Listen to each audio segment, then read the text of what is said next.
Président, tout d'abord, Zulf Lawel, salam alaikum. Tout d'abord, je voudrais vous informer que M. Belalaoui est absent, je le remplace. C'est M. Moussouni, doctorant à l'université de Bijaya.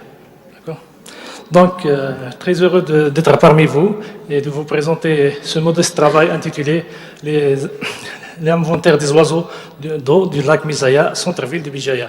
Pour cela, nous avons opté pour le plan suivant. Introduction, situation géographique, matériel et méthode, résultats, et on finit par une petite conclusion.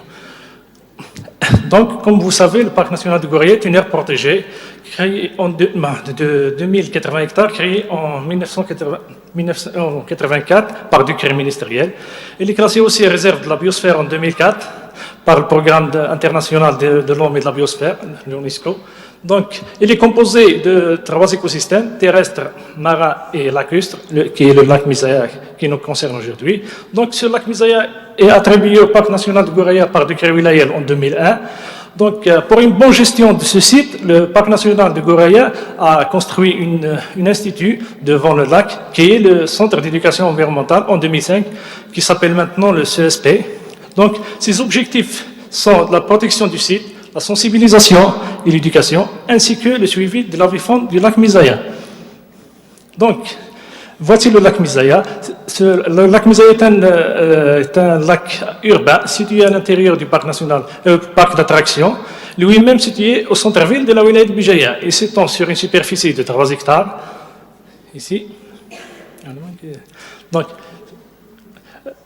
pardon. Le couvert végétal est essentiellement constitué de typha et de roseaux. Donc, pour la méthodologie, elle est simple. Pour inventorier et déterminer le statut de la vie faune, on a opté pour un comptage hebdomadaire. Donc, on a pris la période de 2014 à 2016. C'est un travail qu'on a débuté en 2005. On a préféré juste travailler sur les 3 dernières années, donc de janvier 2014 à décembre 2016. Donc, les observations s'effectuent de 8h à 10h du matin. Puisque le site a une superficie très restreinte, donc on peut observer à l'œil nu. Sinon, on utilise des paires jumelles, rarement des longues vues.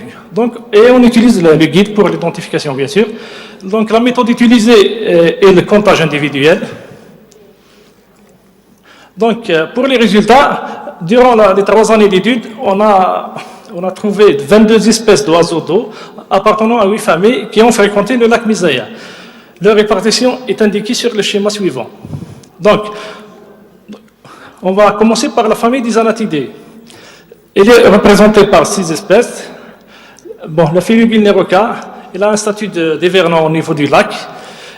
Donc, le maximum, on l'observe généralement de début septembre en fin mars. Et le maximum observé au site était de 43 individus, octobre et novembre 2014. Le Filigule mélouin, il a aussi un statut d'hivernant.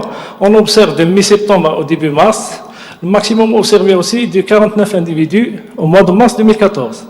Le Filigule morion, il a aussi un statut d'hivernant.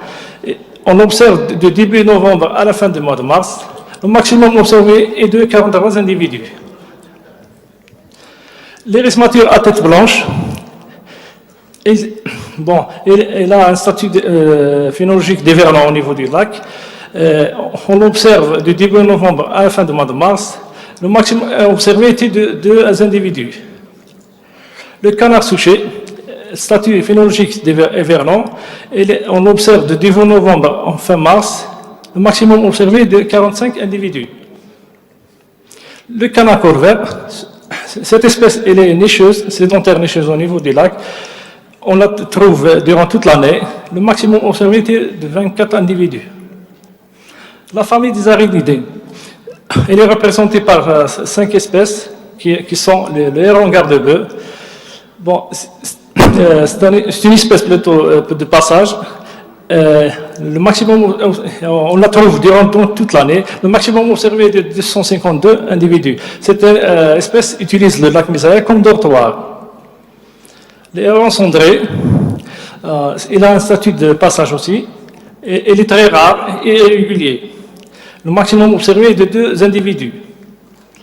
Les guêpes garzettes, c'est une espèce hivernante. Et on la trouve, ces dernières années, on l'observe durant toute l'année. C'est une espèce hivernante, mais ces dernières, on a remarqué qu'elle fréquente le lac durant toute l'année. Le maximum observé est de 23 individus. Le plongeon nain, c'est une espèce hivernante aussi. On la trouve de fin avril à fin décembre. Le maximum observé étant de 3 individus. Bon. Le béro-gris, parce que je l'ai oublié. Le béro-gris, c'est une espèce estivante. On la trouve de fin avril à fin décembre. Le maximum observé étant de 3 individus. On passe à la famille des ralidés. Il est représenté par 4 espèces. La plus abondante est la foulque macroule. C'est une espèce sédentaire nicheuse. On la trouve durant toute l'année.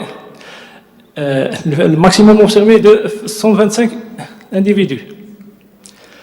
La poule d'eau, espèce aussi sédentaire nicheuse. On la trouve durant toute l'année. Et le maximum observé est de 24 individus. L'espèce emblématique du lac, c'est la Talib sultan. Il avait un statut d'hivernant, mais maintenant il est devenu sédentaire nicheuse. On la trouve durant toute l'année et on a observé une augmentation régulière du nombre d'individus. On est arrivé à 18 individus. Le raldo, espèce de passage au niveau du lac, il est très rare. Le maximum observé était de 3 individus. On passe à la famille des laridés. Donc, il est représenté par le goéland leucophée. Et on la trouve durant toute l'année. C'est une espèce de passage. Et le maximum observé est de 194 individus. Cette espèce utilise le lac Misaya comme un lieu de toilette. La mouille terreuse, on l'a observé durant l'année 2014 et 2015, mais durant l'année 2016, il a disparu complètement. On ne la retrouve plus. La famille des Podicipididés, elle est représentée par 2 espèces de guêpes, le guêpe castagneux qui est sédentaire nicheur au niveau du lac. On la retrouve durant toute l'année. Le maximum observé pour les individus est de 26. Le guêpe huppé, il est très rare. On n'a observé qu'un seul individu durant l'année 2015. C'est une espèce de passage. La famille des alcilidés, représentée par le martin pêcheur, il a un statut d'hivernant au niveau du lac. Bon, on l'observe de septembre à mars et on a observé un maximum de 2 individus. La famille des Phénicopyridés plutôt, elle est représentée par le flamant rose, donc espèce très rare. On l'a observé qu'une seule fois au mois de mai 2015. La famille des Phalacrocaridés, elle est représentée par le grand cormoran. Elle est très rare aussi. C'est une espèce de passage au niveau du lac. Et le maximum observé était de 15 individus. Donc, pour conclure, malgré la superficie très restreinte du lac Misaya, ce dernier abrite une richesse spécifique non négligeable. 22 espèces, dont 5 protégées. La Talib sultan étant une espèce protégée et nicheuse au niveau du lac Misaya. Donc la famille des anatidés est la plus représentée avec 6 espèces. La foulque macroule est l'espèce la plus abondante au niveau du lac Misaya, avec des effectifs avoisinant les 100 individus. La plupart des autres espèces au niveau du lac Misaya ont des effectifs très restreints, n'accédant pas les 20 individus. Et merci pour votre attention. Merci. Merci.